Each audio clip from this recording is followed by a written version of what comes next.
Hey there, everybody. This is Kevin Groome with this edition of the Creative Operations Podcast. And today we have the privilege of speaking with Michele Whaley, a longtime expert in local marketing with experience in restaurant, hospitality, healthcare, and beyond. Welcome, everybody, to this edition of Take 5, a new podcast series from Pike & Ine, in which we sit and chat with an expert in local marketing and ask 5 questions that are relevant to the challenges and the opportunities that all of our businesses are facing these days. Today, we'll be speaking with Michele Whaley, who's got more than 2 decades of experience in working with local marketers and franchisees in a variety of industries and segments, including restaurant and healthcare and beyond. So, Michele, is there anything else you'd like to offer us today in terms of your background? Well, thank you, Kevin, first for the introduction. That was great. I should have wrote that down. So I think one of the things about my background that's interesting, too, that also lends a little bit of insight to my way of thinking is I came from the agency world. So I started my career working for a fully integrated advertising, marketing, digital agency. And so I spent half of my career leading account service departments in that aspect. And the other half of my career has been client side, where I've been the director or VP of marketing on the client side in franchise businesses.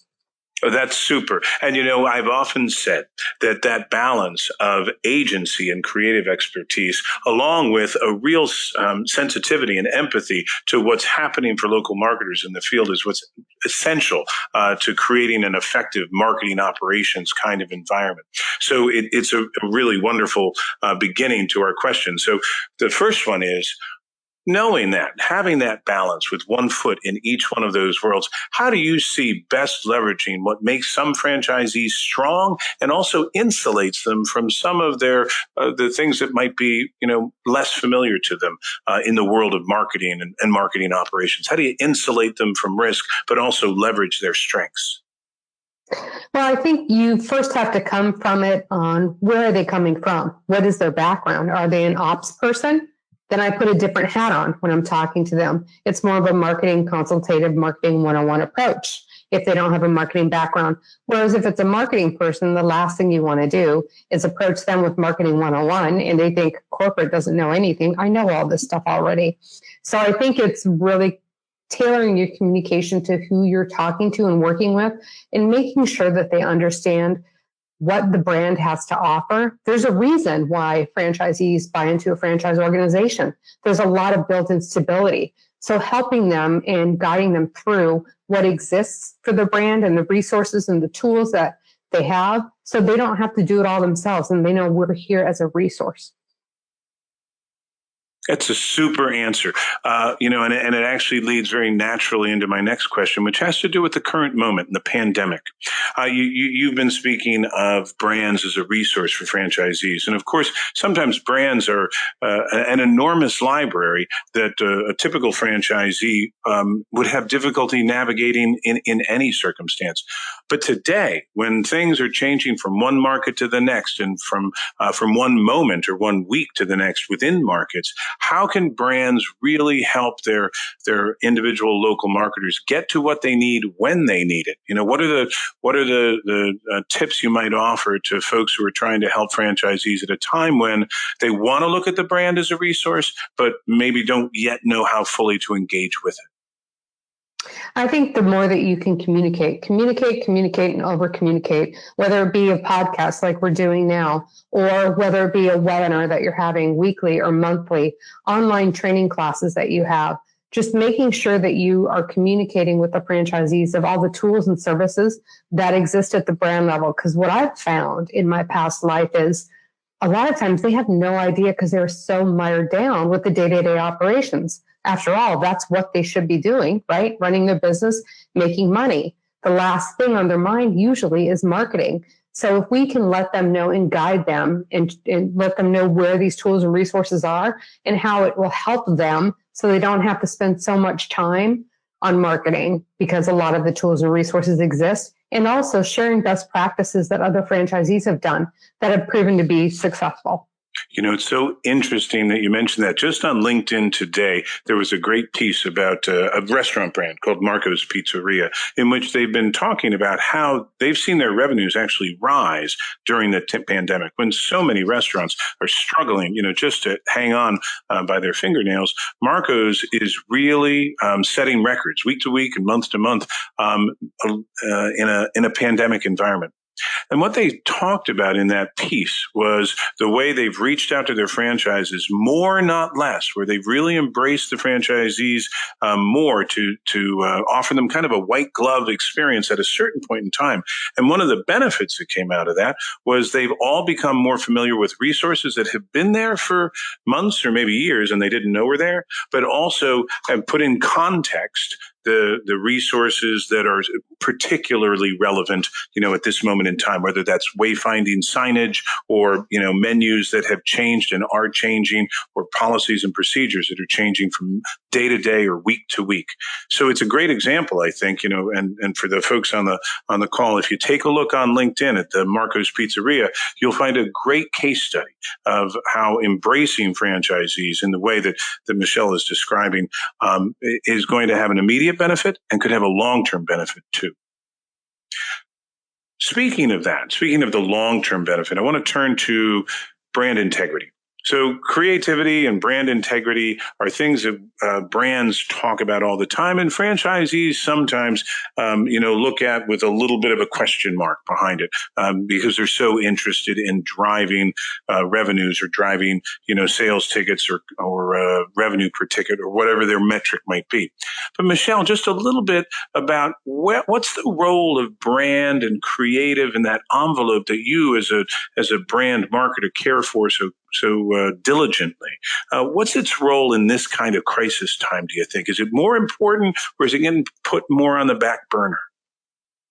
That's an interesting question. So my answer to that is, honestly, I put the consumer in the mindset.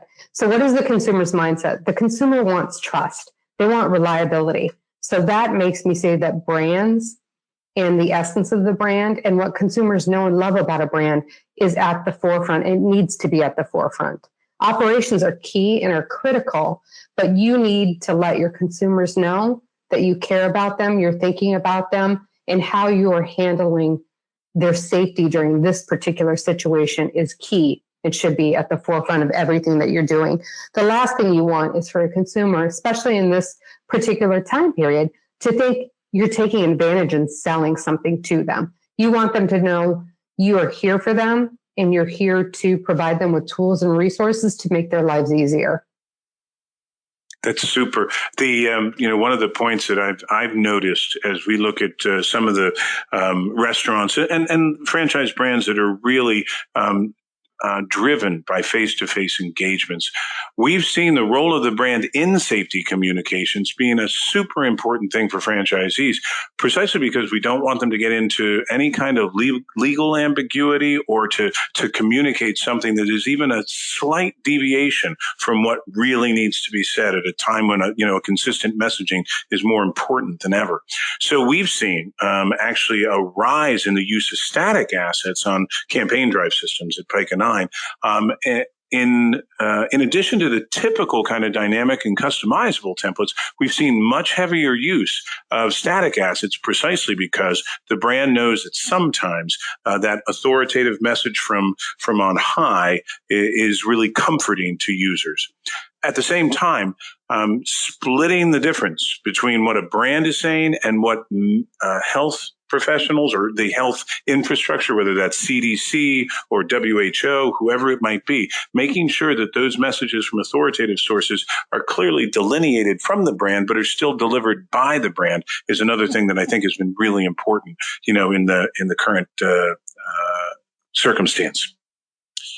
So let me turn from that and that notion of brand integrity and how you implement the brand at the local level, and ask you a question that's really driven by one of the great analysts in this category that we all operate in, and that's Forrester's Jay McBain. He's often referred to three different ways that franchisees like to engage with their brand support. And I think, Michele, it ties very well into the way you described meeting a franchisee where she or he is at in terms of their marketing skills and marketing background. Jay talks about three models: do it with me, do it for me, and let me do it on my own. In this time, when you think about both consumers and franchisees, do you think one of those models, this fully self-service or the fully supported, is getting more emphasis? How do you feel about that in terms of the closeness between the brand and the franchisee at this particular point in time? That's a great question. At this particular point in time, I think it's most important for the franchisees and corporate and the franchise to be aligned, because the franchise is here to support the franchisee, especially in difficult times like this. And as you mentioned before, whether it be resources and tools and information coming directly from the CDC or WHO, I know what we had done is we made sure that we had all those materials and we were properly, like you said, also saying that the information was not, we weren't acting like the information was coming from us, like we were making it up. We were acting like this information is coming from the CDC or the World Health Organization. So consumers knew that we had a source of truth, because that is the source of truth. And so I think that being able to provide those resources and tools for the franchisees was a huge sigh of relief for them, because they knew that we were here and we have their back. And our job is to support them and help them continue to grow and prosper. That's super. We have just one last a few minutes left. We were trying to keep these take fives to a pretty tight time frame, but we've got just a couple minutes left. Is there any other aspects of franchise marketing today? We're focused on the pandemic, but I think the whole world is. So, any other aspects of franchise marketing that you think would be useful for folks to keep in mind as they try to support franchisees, but not get in their way? Embrace them without suffocating. No, it's a great way to put it, actually. Embrace them without suffocating. I think the biggest words of wisdom advice that I could be is don't try to make or force franchisees to do something because you think it's the right thing. I think if you approach it from a consultative role and understand where the franchisee is coming from, because every single franchisee has a different local situation that they're dealing with. A lot of similar situations to others, but to try and think that you can approach it from a cookie cutter standpoint is not the right way. Sure, the brand has to be the foundation and you should not deviate from brand standards. However, I can't say enough how important it is to make sure that you have that localization. Because a lot of people now too, they want to support local businesses. And unfortunately, sometimes people think when they see a franchise brand, it's not clicking in their head that it's also a locally owned and operated business with a small business person. So I think finding the balance between the corporate brand messaging, but also how to localize that so it's relevant to the local consumer and the franchisees are getting that support is also very key. That's a super point. At Pike and I, we often say, and Michele, you know this over our years of working together, we talk about giving franchisees tools rather than simply imposing rules. We know that rules are important, but tools seem to be what they need. And if we can put a human face on those tools by connecting somebody who's not so experienced in marketing with folks at HQ who are, and where we can scale that skill and intelligence through templates, assets, and resources, really intelligently, organized and deployed, that seems to help a lot at a time when franchisees need a lot of help. So I'm going to pause there because I think we've reached our target for a take five, and say thank you, Michele, for taking the time with us. In a somewhat odd time. Thanks for doing this, and we'll look forward to speaking again soon as the economy takes its next step forward. So thank you. Michele, thanks so much for sharing those insights and learnings from your work in local marketing. They're invaluable. And we'll look forward to speaking with all of you on the next edition of the Creative Operations Podcast.